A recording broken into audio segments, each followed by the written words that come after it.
I'm back. This smile is what weeks and weeks and months of isolation in Melbourne looks like when you're finally allowed out. And kind of treated myself. My first hunt back is on a private property that I worked very hard to get, and no one has ever hunted it before. Ever. And it certainly showed when I pulled in the driveway, and there's a beautiful little gully, and I was like, oh, I'll just have a look at this. And there's two sambar just staring at me. So very, very lucky to be out here. Ripper of a day, starting to warm up, so I've got the gaiters on. And yeah, fingers crossed we can come across a few deer. Now, I'm not that keen on taking a sambar home for the freezer, but if a stag walks out, keen.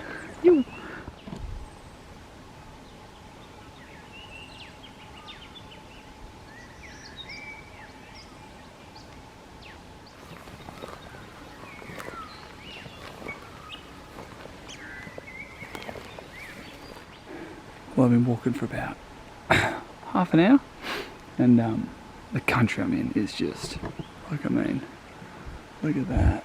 Now, admittedly, it's not the right time of day. It's coming on near 10:30. The sun's quite warm, but I'm seeing lots and lots of kangaroos.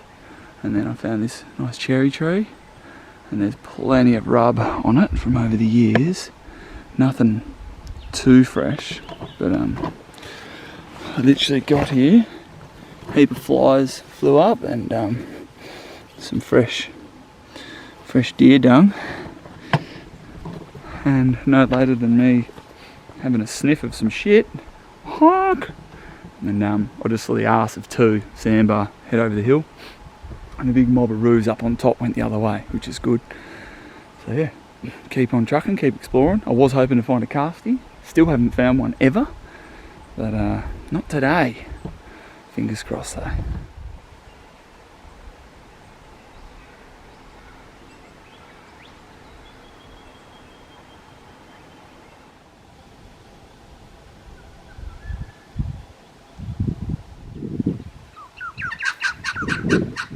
So, for those who have rescued an echidna, one of their favourite things to do when you pick them up is they piss everywhere. So if you're ever going to pick an echidna up off the road and you're going to wrap it in something, make sure it's not your good jumper, because it stinks.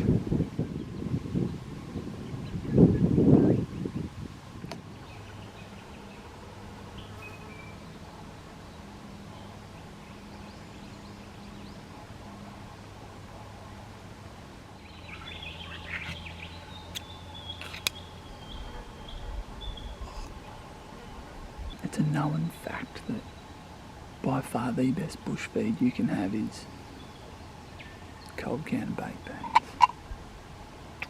But I'll tip, take the lid out of the can before you start walking, otherwise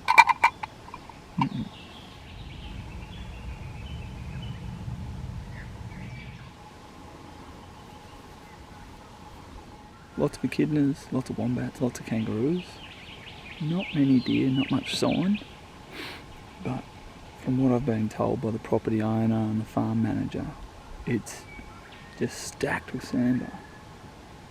But it's my first go here, and I'm totally winging it, so I suppose you just got to put in the effort, put in the hard yards, and hopefully we'll reap the rewards.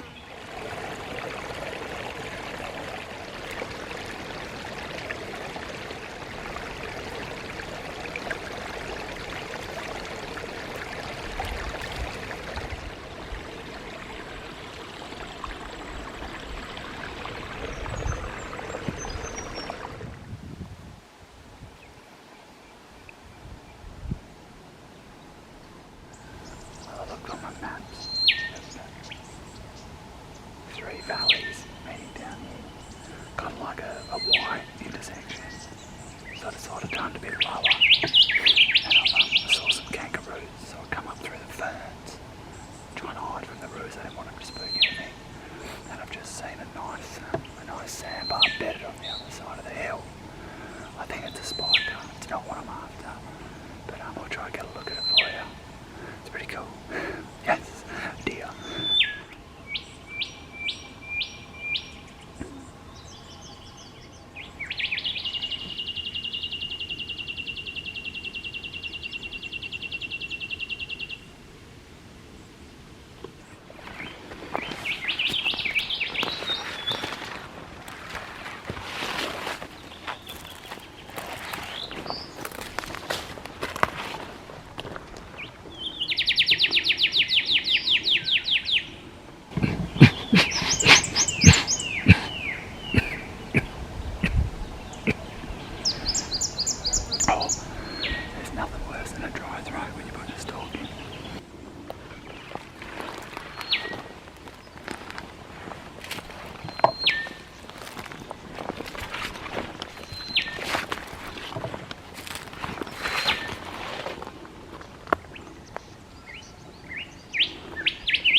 Cool.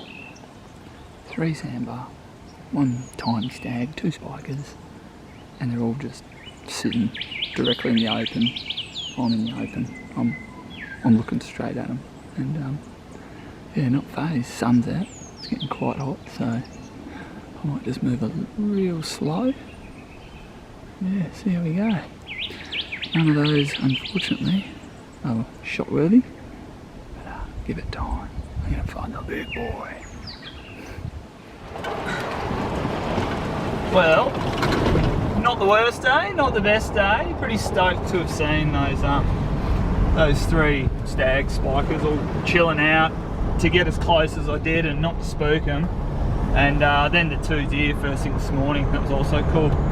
But no trigger pulled. But where I'm heading now, hopefully I'll be getting some dinner. It's my fallow property. So fingers crossed, fallow down. I haven't bothered filming because I haven't even been hunting. The grass is so long. I can't even access the paddocks I normally access. But driving back and you know something just catches your eye. I'm pretty sure there's a fallow bedded in the long grass, and I can just see the tip of its ears. If it's a fallow, it's gonna have to go. My freezer's empty, I'm sorry, but I'm gonna try and get this on film. It's gonna be really hard. Let's give it a crack.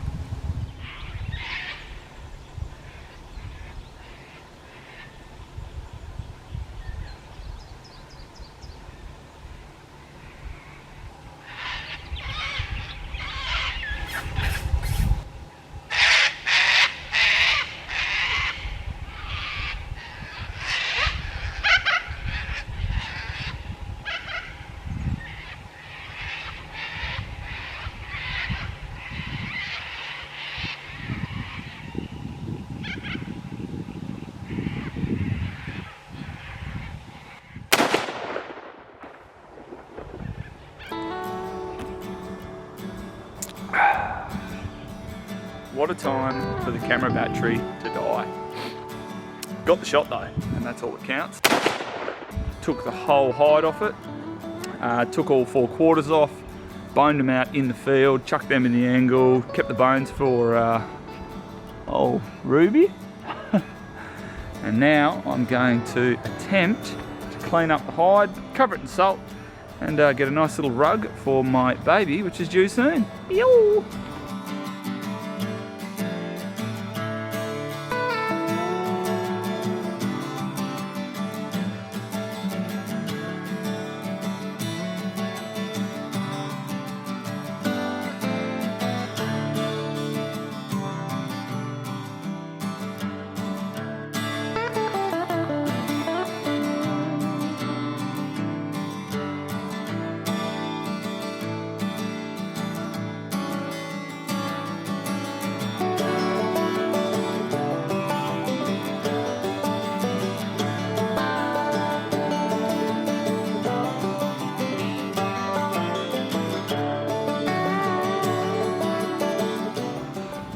Well, the deer skin is done. This is my 3rd attempt at a skin. First time I did it, I cleaned it, salted it, froze it, sent it off. It came back shit, the fur came out. The bloke did it for free. He said he was really sorry.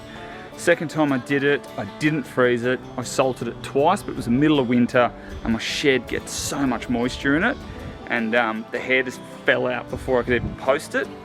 So that went in the bin. This is my 3rd attempt. Let's have a look.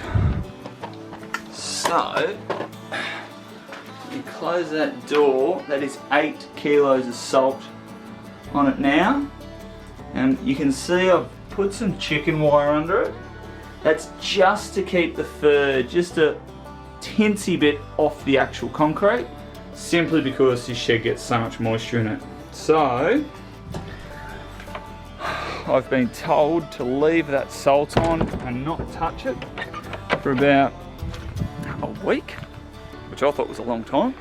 I'll probably give it 4 or 5 days, make sure the salt stays nice and thick on it, post it off, and fingers crossed, you'll be able to see me soon. It's bloody dark. Fingers crossed it's going to work. Cheers for watching, stay tuned, look after yourself.